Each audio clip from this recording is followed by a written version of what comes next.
Saudara, usai polisi menyatakan 2 DPO pembunuhan Vina fiktif, kuasa hukum keluarga Vina mendatangi Komnas HAM.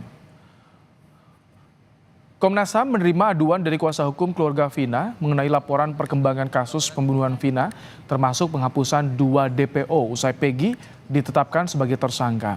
Kuasa hukum ingin proses hukum adil bagi Vina dan keluarga. Semua pelaku yang terlibat pembunuhan Vina ditangkap. Rekan-rekan media, terima kasih atas atensinya. Putusan itu adalah produk hukum yang sudah berkekuatan hukum tetap. Di situ jelas ada 3 nama yang ada di dalam putusan yang sudah disampaikan di fakta persidangan. Tentunya kami masih beracuan pada putusan tersebut. Karena jika itu dihilangkan, siapa yang akan bertanggung jawab dalam kematian Vina? Dan intinya kami tidak mau juga ada pelaku yang bukan melakukan ditangkap. Kami juga tidak mau. Jadi ya sama-sama lah, kita sama-sama mencari kebenaran, sama-sama mencari keadilan. Apakah benar Peggy pelakunya atau bukan? Senada dengan harapan kuasa hukum keluarga Vina, Komnas HAM ingin memastikan proses hukum pembunuhan Vina yang masuk golongan kelompok perempuan rentan dan anak sebagai korban adil.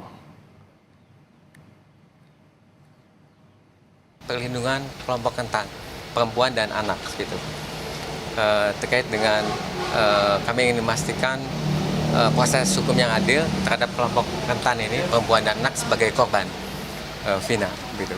Nah, itu yang dilaporkan ke kami oleh kuasa hukum dan juga terkait dengan kepastian terkait adanya trauma healing untuk keluarga Vina dan juga terkait dengan kepastian adanya kompensasi dan restitusi terhadap keluarga korban.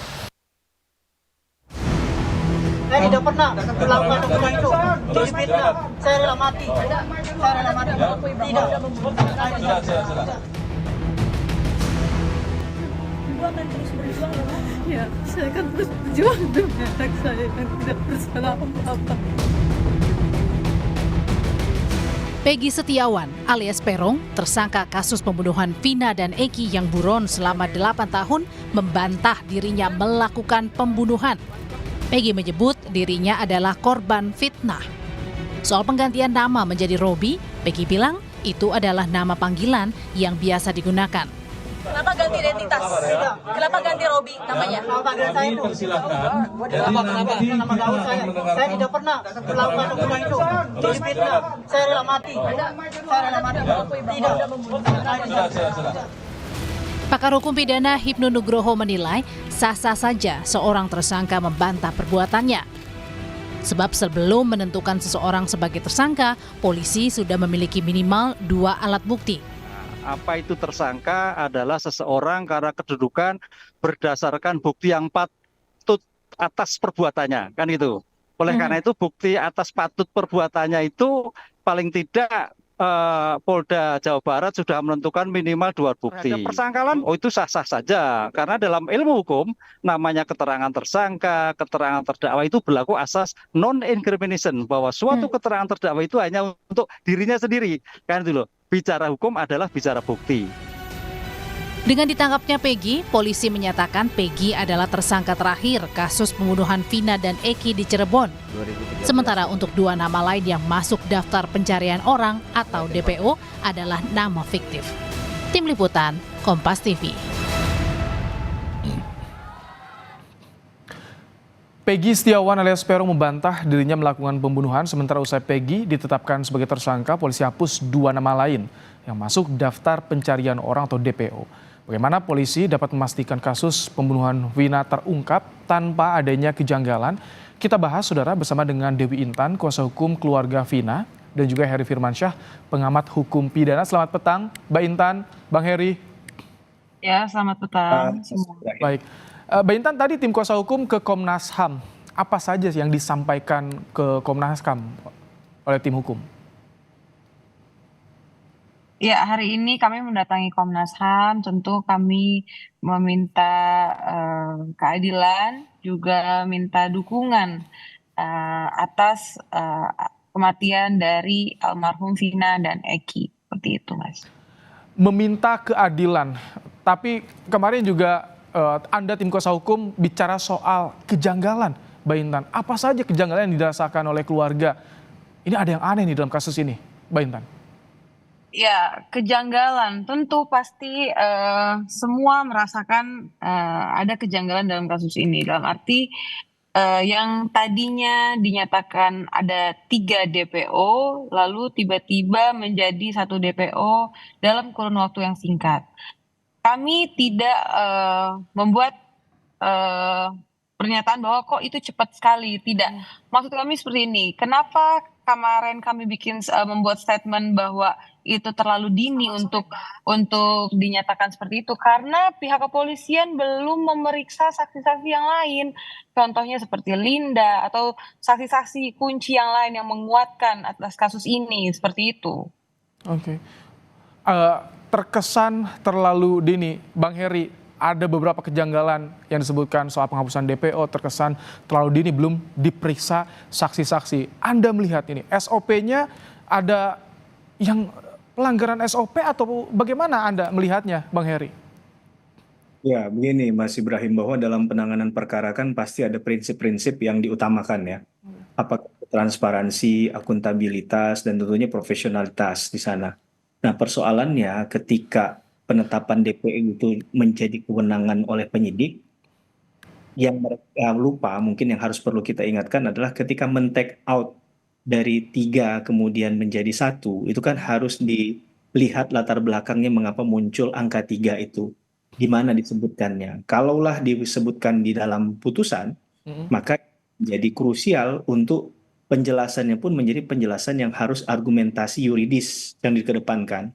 Jadi tidak bisa kemudian seharusnya agar menjaga logika hukum kita sebagai menggunakan akal sehat tadi, nggak bisa langsung hanya dikatakan simsalabim abrakadabra dari 3 menjadi 1 orang saja. Dengan alasan yang sangat simple sekali, sangat sederhana bahwa ini setelah dikonfirmasi kepada para tersangka yang lain, yang kemudian mengkerucut pada hanya 1 orang saja, yang 2 itu asal sebut. Nah ini kan begini, ada dinding pemisah antara orang yang di dalam penyidikan dengan orang yang di luar penyidikan. Alangkah baiknya ini kemudian bisa disampaikan ke publik secara jelas begitu ya. Oke. Apa alasan utama kemudian asal sebut tadi? Karena kekhawatirannya jangan-jangan itu juga terjadi pada si Peggy. Misalnya antar para tersangka yang menyampaikan itu atau terdakwa sekarang atau terpidana sebutannya itu dalam tanda petik ya kong kali kong lah atau bersepakat untuk bahkan atau memberikan kesalahan kepada Peggy. Atau khawatirkan andai kata bila mana memang ini kan sebenarnya masih dibuka oleh Polda Jabar ya. Masih dimungkinkan adanya penetapan tersangka baru, apakah nanti 2 jumlahnya atau 3 melambahkan lebih, kita belum tahu. Baik, tapi Bang Heri, maaf saya potong, tapi yang menarik yang ditanyakan adalah bagaimana apakah ini dengan putusan ingkrah di pengadilan, sementara polisi DPO-nya berubah, tinjauan hukumnya bagaimana. Tapi sebelum itu, kita akan simak juga keterangan dari Komisioner Kompolnas Yusuf Warsim yang akan meminta penjelasan dari Polda Jabar terkait dengan perubahan jumlah DPO di kasus pembunuhan Vina dari awalnya 3 menjadi hanya 1. Kita simak bersama. Tentu nanti kita akan memintakan sekaligus klarifikasinya dari proses penyidikan selama ini dan yang terbaru ditangani Polda dalam rangka pencarian 3 DPO yang telah dirilis sebelumnya. Dugaan kami sementara rilis 3 DPO sebelumnya itu berdasarkan hasil penyidikan sebelumnya, hasil berkas-berkas sebelumnya itu. Nah, apakah ada atau tidak 3 DPO ini, kami sendiri pernah bertemu dengan kuasa hukum terpidana. Sebenarnya mereka juga meragukan ada 3 pelaku lain yang itu dirilis sebagai DPO. Nah, itu jawaban dari Kompolnas akan meminta keterangan dari Polda Jawa Barat. Mbak Intan, dengan tadi ada kejanggalan yang Anda sampaikan dari tim kuasa hukum keluarga Vina, apakah termasuk soal salah satu korban ayah Eki adalah polisi, ini bisa mempengaruhi dalam proses penyelidikan kasus ini menurut Anda? Ada membaca ke arah sana nggak, Mbak Intan? Ya, justru kemarin kan kami datang itu ke Polda Jabar untuk menanyakan perihal alasan kenapa ditetapkannya menjadi satu DPO. Dan itu juga kami ingin menanyakan apakah Bapak dari almarhum Eki pernah dipanggil sebelumnya, karena menurut konferensi pers dari kepolisian, laporan pertama kali dibuat adalah dari Bapak almarhum Eki Rudiana, seperti itu. Jawabannya apa dari Polda? Belum ada, justru kemarin kami datang masih belum bisa ketemu gitu loh. Masih menutup komunikasi. Nah, justru baru hari ini kami mendapatkan komunikasi Oke. bahwa ada Linda dipanggil pada hari ini. Gitu. Oke. Bang Heri, kalau Anda melihat ini bagaimana proses yang tengah dijalani dan tinjauan hukumnya seperti apa sih nanti ketika amar putusan tapi berbeda dengan lidik lanjutan saat ini, Bang Heri? Ya, begini, urgensi dari kepastian hukum DPO dulu ya. Iya. Kenapa ini harus tuntas, clean and clear oleh Polda Jabar? Karena khawatirnya dalam tinjauan hukum pidana ini kan mungkin orang ini dianggap adalah kalau memang benar masih berkeliaran di luar, tentunya berpotensi melakukan tindak pidana baru, gitu kan? Atau mengulang tindak pidana yang sama. Nah, tentunya ini harus dipastikan terlebih dahulu apakah memang benar bahwa DPO itu benar-benar resmi ditutup, memang tidak ada atau tidak. Jangan dibuat ruang terbuka semacam ini. Jangan dibuatkan multitafsir. Nah, ini harus diberikan full stop titik sehingga orang pun diberikan keamanan. Bukankah tujuan dari hukum pidana itu adalah tertib masyarakat? Kan begitu. Memberikan pengayoman adalah tugas pihak kepolisian. Tentunya kita berharap dan kita yakin dan percaya Polda Jabar dapat melakukan hal tersebut ya. Berkaitan dengan ada dualisme antara apa yang disebutkan dalam putusan dengan proses penyidikan yang berlangsung sekarang, ya tadi pentingnya untuk menyampaikan secara tuntas bahwa penyidikan ini seperti apa, tahapan-tahapan yang sudah dilakukan, bahkan tuh menurut saya secara administratif disebutkan per tiap pelaku apa yang sudah dilakukan oleh penyidik, kemudian hasil dari keterangan mereka, apa yang disampaikan dalam BAP mereka masing-masing, kemudian yang linear dengan persidangan sampai pada putusan di pengadilan. Walaupun tadi ya mungkin polisi berpikirannya sederhana saja bahwa kerja kami adalah sebagai penyidik, kami hanya menyajikannya sampai kepada tuntutan oleh jaksa. Setelah itu ya sistem peradilan pidana bermain. Kerjanya jaksa menuntut, kemudian juga memeriksa, mengadili dan memutus perkara adalah kerjanya hakim. Tapi sesungguhnya kalau sampai di awal ini terjadi excuse, ruang permaafan kecil saja, ada keyakinan yang utuh, ada keraguan-raguan dalam penetapan tersangka ataupun asal-asalan. Nah, ini yang kita khawatirkan ini jadi sesuatu yang malah menyerang balik penyidik. Padahal tugas penyidik ini berharapnya adalah membuat terang satu perkara pidana. Kalau kejadiannya seperti ini bisa diduga juga dong dari awal BAP, pemeriksaan, sampai ke persidangan, ingkrah, dan lidik lanjutan ini ada dugaan kelalaian prosedur menurut Anda kalau misalkan sampai seperti ini, Bang Heri?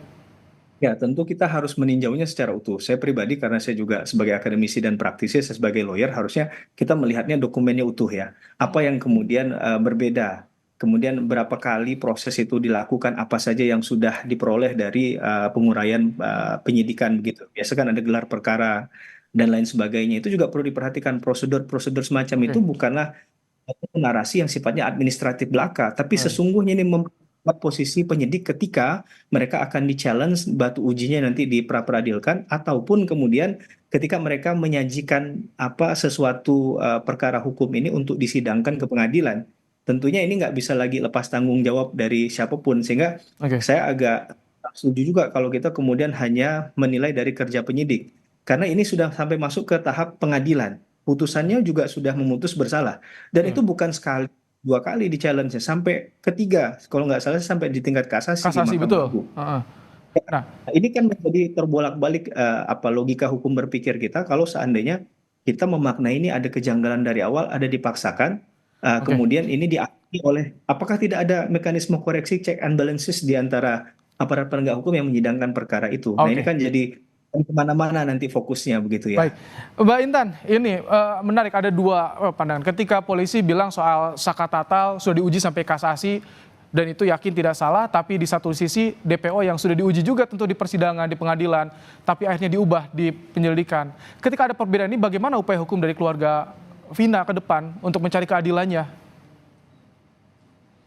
Ya tentu kami masih berdasarkan kepada amar putusan yang sudah ada. Yang jelas amar putusan itu menyebutkan masih ada 3 DPO dalam kasus itu yang belum diadili, kan seperti itu. Bahkan di konferensi pers kemarin, pihak polisi menyatakan bahwa ada BAP yang dicabut. Jadi ada kejadian BAP dicabut oleh para terpidana itu karena dorongan dari lawyer yang menyuruh. Berarti menurut pandangan saya, polisi itu membenarkan adanya BAP tersebut.